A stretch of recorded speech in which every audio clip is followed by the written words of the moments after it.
और अभी खबर यह है कि गजेंद्र सिंह शेखावत गृहमंत्री अमित शाह से मुलाकात कर रहे हैं। वो मिलने पहुंचे हैं अब से थोड़ी देर पहले।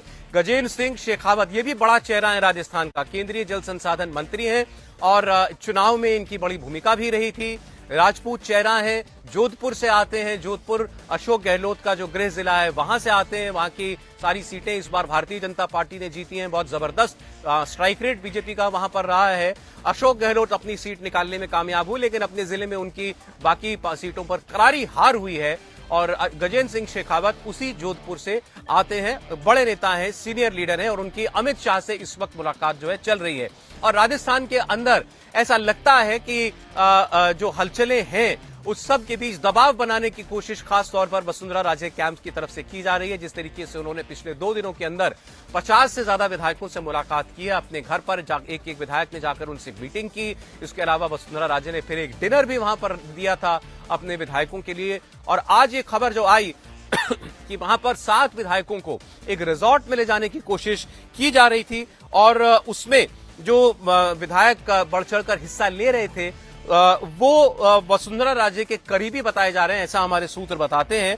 सबसे बड़ा इल्जाम जो है वो कंवरलाल मीणा अंता से जो विधायक चुन करके आए हैं, वसुंधरा राजे खेमे के विधायक बताए जाते हैं, उनके ऊपर जो है ये इल्जाम लग रहा है कि उन्होंने जो विधायक उस कैंप में शामिल नहीं होना चाहता था, जिसको रिजॉर्ट में चलने के लिए कहा जा रहा था, उसने मना किया तो उसके साथ वहां पर मारपीट भी की गई, धक्का मुक्की हुई। अब तो खबर यहां तक पहुंच गई है कि वहां तोड़फोड़ की नौबत भी आई, पुलिस को भी आना पड़ा था उस जगह पर और तमाम जो बीजेपी की टॉप लीडरशिप है उसको रातों रात मामले को संभालने के लिए डैमेज कंट्रोल करना पड़ा। और उसको लेकर के मंथन अभी भी जयपुर में भी बीजेपी कार्यालय में चल रहा है और बहुत मुमकिन है कि दिल्ली में भी राजस्थान के जितने बड़े नेताओं की मीटिंग्स चल रही हैं, चाहे वो जेपी नड्डा के साथ हो या गृहमंत्री अमित शाह के साथ हो, वो मुद्दा भी उसमें चर्चा में जरूर आया होगा। क्योंकि ये इस किस्म की खबर सार्वजनिक होना कि विधायकों को, और ऐसी जीत के बाद जो बड़ी स्पष्ट बहुमत की जीत है भारतीय जनता पार्टी की, बड़ी जीत राजस्थान में हुई है, वहां पार्टी के अंदर ही इस किस्म की गुटबाजी होना, जैसा वहां कहते हैं बाड़ेबंदी करने की कोशिश करना, कुछ विधायकों को अलग करके एक कैंप में सुरक्षित ले जाने की प्रयास किया जाना,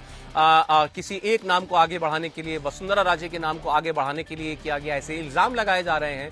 ये पार्टी के लिए जो परसेप्शन है उस लिहाज से एक बड़ी कोई अच्छी तस्वीर जो है वो पेश नहीं करता है। और आप देखें मध्य प्रदेश में ऐसा कोई मामला सामने नहीं आया, छत्तीसगढ़ में ऐसी कोई बात बिल्कुल देखने को नहीं मिल रही है, लेकिन राजस्थान से ऐसी बातें जो है लगातार हमें देखने को मिल रही हैं। जहां तक नामों का सवाल है तो राजस्थान में अब जो जानकार हैं वो ये बता रहे हैं कि वसुंधरा राजे के नाम पर विचार किया जाना ये लगभग एक इम्पॉसिबिलिटी बनती जा रही है।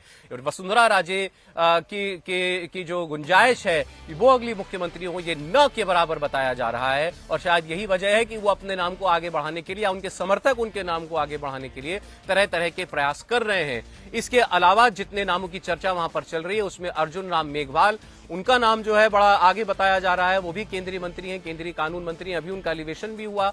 और उनके अलावा अश्विनी वैष्णव, एक और केंद्रीय मंत्री, कैबिनेट मिनिस्टर, उनके नाम की भी चर्चाएं जो हैं चल रही हैं। लेकिन ये दोनों जो है क्या जाति समीकरण के हिसाब से वहां पर पार्टी के पैरेटस में फिट बैठते हैं, केंद्र में जो इनकी भूमिका है, क्या केंद्र से इनको राज्य में भेजना, ये यहां पर जो काम चल रहा है दिल्ली सरकार में, क्या उससे वो प्रभावित नहीं होगा, इसको भी मद्देनजर पार्टी की जो शीर्ष नेतृत्व है उसको रखना पड़ेगा। तो इन तमाम नामों की चर्चाएं लगातार चल रही हैं। बाबा बालकनाथ की मुलाकात भी हुई है, ये भी बताया जा रहा है। और हमने आपको बताया गजेंद्र सिंह शेखावत से मुलाकात गृह मंत्री अमित शाह की हुई है। जहां तक वसुंधरा राजे का सवाल है, वो कल देर रात दिल्ली पहुंची हैं, उनसे लगातार बात करने की कोशिश मीडिया ने की, लेकिन उन्होंने कुछ स्पष्ट जवाब नहीं दिया। उनसे साफ ये सवाल पूछा गया कि क्या वो विधायकों का समर्थन जो है वो जुटा करके केंद्र पर कोई दबाव बनाना चाहती हैं। इस सवाल का कोई स्पष्ट उत्तर उनकी तरफ से नहीं आया।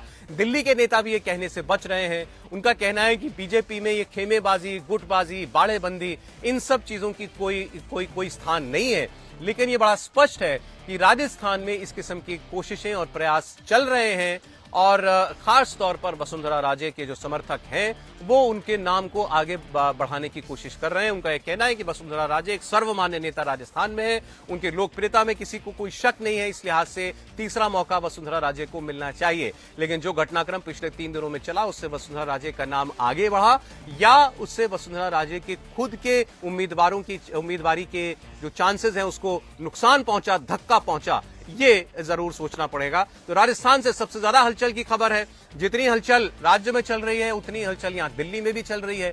एक के बाद एक मीटिंग्स, एक के बाद एक बैठकों का सिलसिला जो है वो लगातार जारी है। छत्तीसगढ़ से भी जैसा हमने आपको बताया रेणुका सिंह की मुलाकात हुई है और योगी आदित्यनाथ दिल्ली पहुंचने वाले हैं। तो यूपी को लेकर के भी कोई ना कोई विचार जो है इस वक्त चल रहा है। यूपी में तय ये बात होनी है कि कौन से नए चेहरे जो हैं योगी कैबिनेट में शामिल हो सकते हैं।